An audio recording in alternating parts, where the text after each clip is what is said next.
HS পরীক্ষা তো শেষ। এই 5টা ভুল আমার প্রিয় ভাই বোনদের উদ্দেশ্যে বারংবার বলা যে এই 5টা ভুল জীবনে করো না।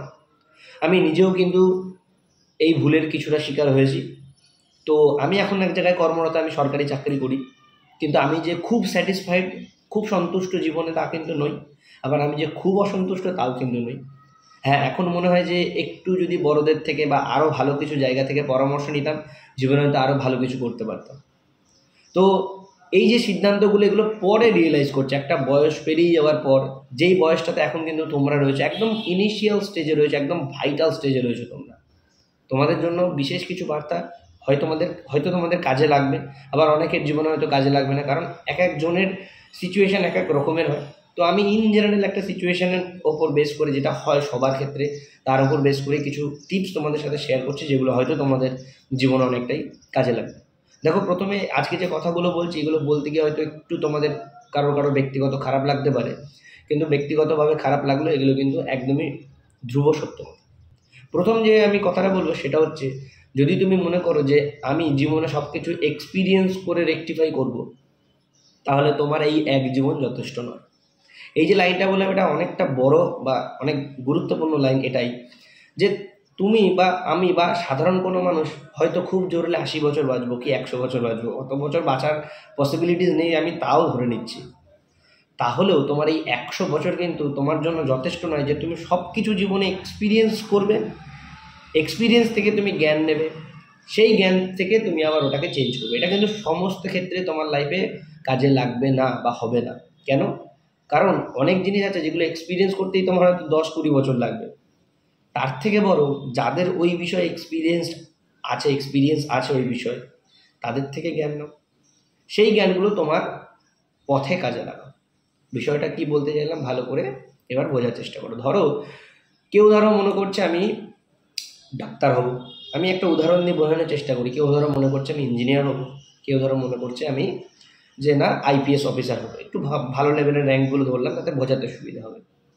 তো কেউ মনে করলো আমি ডাক্তার হবো, তাহলে সে ডাক্তারি নিয়ে পড়াশোনা করছে।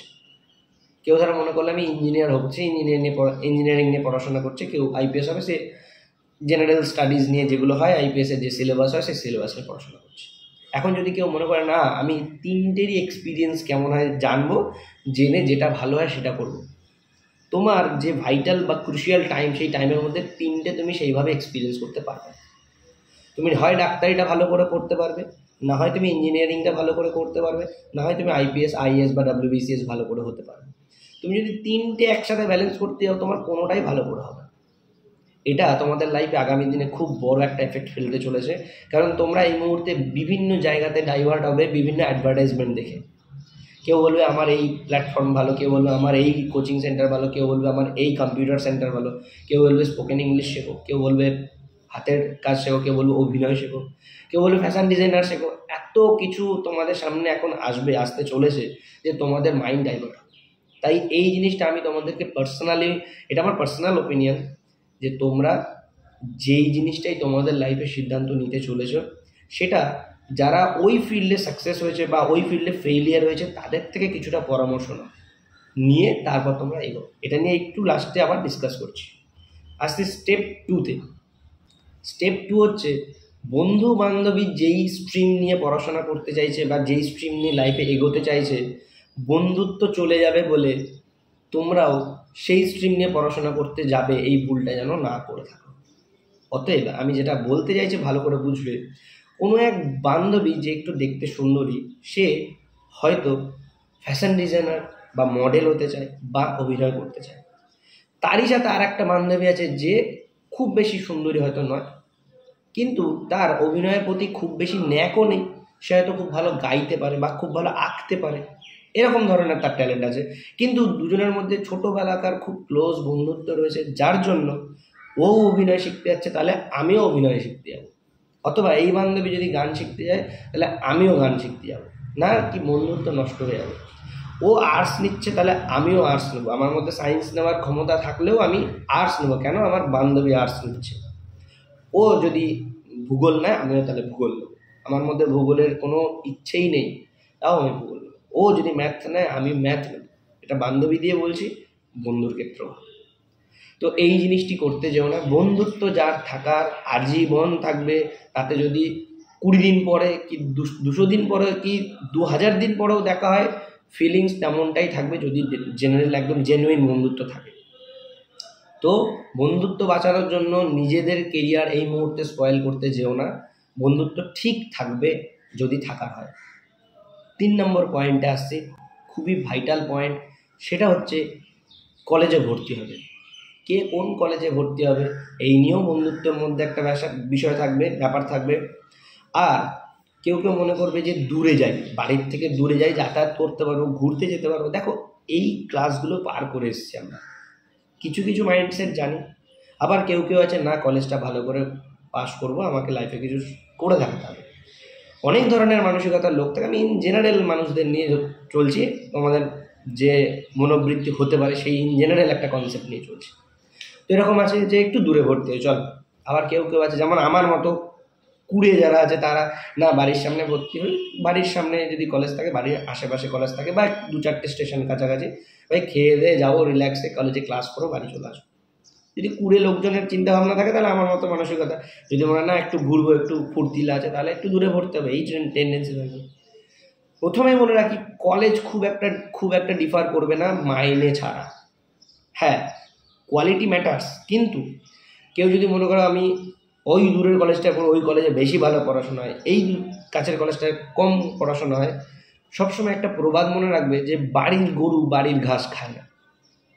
বাড়িতে তুমি ঘাস, ভালো ভালো ঘাস লাগাবে, কিন্তু তোমার যদি তোমার বাড়ির গরু থাকে, ওই ঘাস খাবে না। কি না, বাড়ির ঘাস ভালো না, দূরের ঘাস, মাঠের ঘাস, ঘাটের ঘাস ভালো, বাড়িতে ভালো ঘাস থাকলেও খাবে না। মানে এটা দিয়ে বোঝাতে চাইছি, বাড়ির সামনে কলেজ থাকবে, কলেজ কিন্তু ভালো, তো বাড়ির সামনে ছোটোবেলা থেকে একটা খারাপ নাম শুনতে শুনতে ওই কলেজ আর ভালো নেই, তোমাদের একটা এমন ইমেজ তৈরি হয়ে যাবে, তোমরা কি ভর্তি হবে না দূরে। আমার লাইফের ক্ষেত্রে একটা সমস্যা হয়েছিল কি, আমি গভর্নমেন্ট কলেজেরও ফর্ম ফিল আপ করেছিলাম এইচএসের পর, আবার প্রাইভেট কলেজেরও ফর্ম ফিল আপ করি। তো আমি পরামর্শ নিয়েছি এক মানে ভালো দাদার থেকে নয়, মানে যে এক্সপিরিয়েন্স নয় আর কি, তার থেকে পরামর্শ নিয়ে আমি কি না প্রাইভেট কলেজে ভর্তি হয়ে গেছি। আমার কি সমস্যা হয়েছে, আমি বাড়ির সামনের কলেজে ভর্তি হয়েছি, আমার সমস্যা কী হয়েছে? সমস্যা একটাই হয়েছে, আমার ইয়ারলি ফিজ যেটা হয় কলেজের, সেটা আমাকে দিতে হয়েছে বেশি। যেটা গভর্নমেন্ট কলেজে পড়লে আমাকে অত ফিজ কি ওর অর্ধেকও দিতে হতো না, অনেক কম ফিজে আমার পড়াশোনা হয়ে যেত কলেজ লাইফটা। আবার সুবিধা হয়েছে কি, আমি বাড়ির থেকে খেয়ে দিয়ে স্নান করে ঠান্ডা মাথায় আমি কলেজ যেতে পেরেছি, আবার নিজের পছন্দ মতো নিজের সময় মতো বাড়ি চলে আসতে পেরেছি উইদিন টাইমে। পরে সেই টাইমটা আমি পড়াতে ইউটিলাইজ করতে পেরেছি। দূরে হলে কি, যাতায়াতের জার্নি, বন্ধুদের সাথে ঘোরাফেরা, আড্ডা, সব কিছু মিলিয়ে সময় অনেক বরবাদ হবে।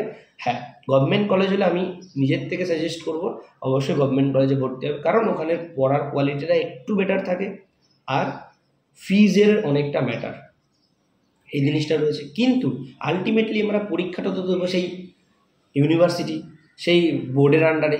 অতএব ভালো করে যে কোনো কলেজে আমরা যদি পড়াশোনা করি, তাহলে সাফিসিয়েন্ট কলেজ নিয়ে কিন্তু কেউ বেশি মাথা ঘামাতে যেও না। আমার সাজেশন, যদি গভর্নমেন্ট কলেজে চান্স না পাও, তাহলে বাড়ির সামনে লোকাল কলেজেই ভর্তি হয়ে যাও, সব থেকে বেস্ট। অনেকটা সময় পাবে, অনেক ফেসিলিটি পাবে, নিজের আপদে বিপদে অনায়াসে বাড়ি চলে আসতে পারবে। এটা আমার ব্যক্তিগত সাজেশন, তোমরা চাইলে নিতেও পারো, নাও নিতে পারো। চতুর্থ পয়েন্ট, সবথেকে ভাইটাল পয়েন্টের মধ্যে একটা আমার মনে হয়, সেটা হচ্ছে কলেজে পড়াশোনা করতে করতে অবশ্যই সাইড তোমার যেটা প্যাশান বা তোমার যেটা টার্গেট, সেটা কিন্তু তোমরা কন্টিনিউ করবে। মানে এই জগতে বর্তমান দিনে যদি তোমার পকেটে টাকা না থাকে, তোমার কিন্তু কোনো ভ্যালু নেই। কারোর যদি পেটে কোনো কালির বিদ্যা নাও থাকে, তার যদি কাছে টাকা থাকে, তার ভ্যালু তোমার থেকে অনেক বেশি।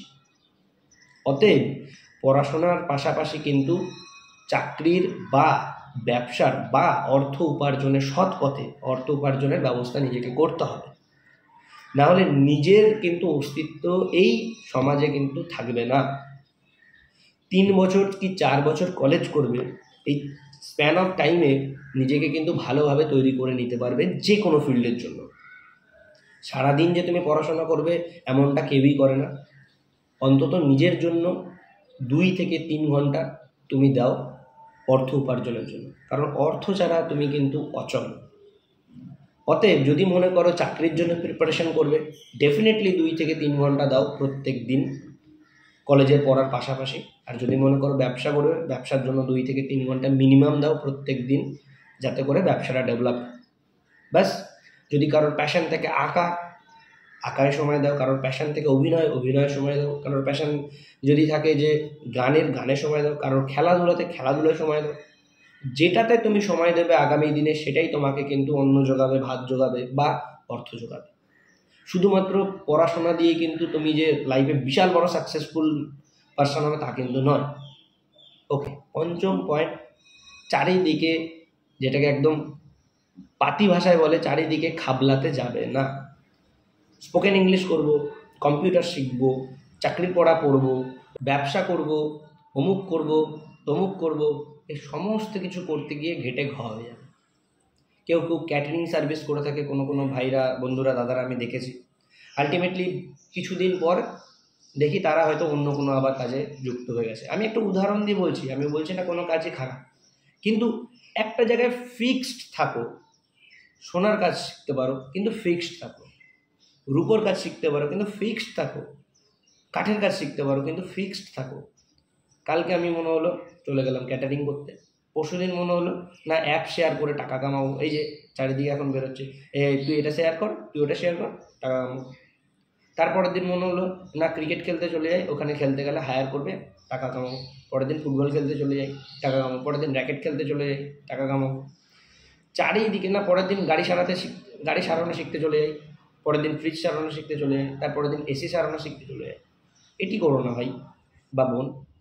যে কোনো একটা ফিল্ড ধরো, সেটাতে স্ট্রং হও, সেটাতে তুমি যোগ্য হও, সমস্ত কিছু তোমার কাছেই আসবে, একদম গ্যারেন্টি। আজকে যারা একটা ফ্রিজ সারানো শিখেছে, শুধু সাধারণ ঘরের একটা ছেলে, তার আজকে পার ডে 800 থেকে 900 টাকা ইনকাম। জাস্ট একটা নাট বল্টু ঘুরিয়ে দিয়ে আসবে 900 টাকা, একটু ওয়াশ করে দিয়ে আসবে 1000 টাকা। ফ্রিজ, এসি, তোমার থেকে বেশি ইনকাম করবে। তুমি পড়াশোনা করে সরকারি চাকরি করে জানা কামাবে, তার থেকে বেশি কামাবে। একটা বিষয় পারদর্শী হও, হ্যাঁ, সেটা তুমি গ্র্যাব করলে, সেটা তোমার রপ্ত হয়ে গেল। তারপর তোমার যদি অন্য কোনো প্যাশন থাকে সেটা করো। আর পড়াশোনা তো চলছেই।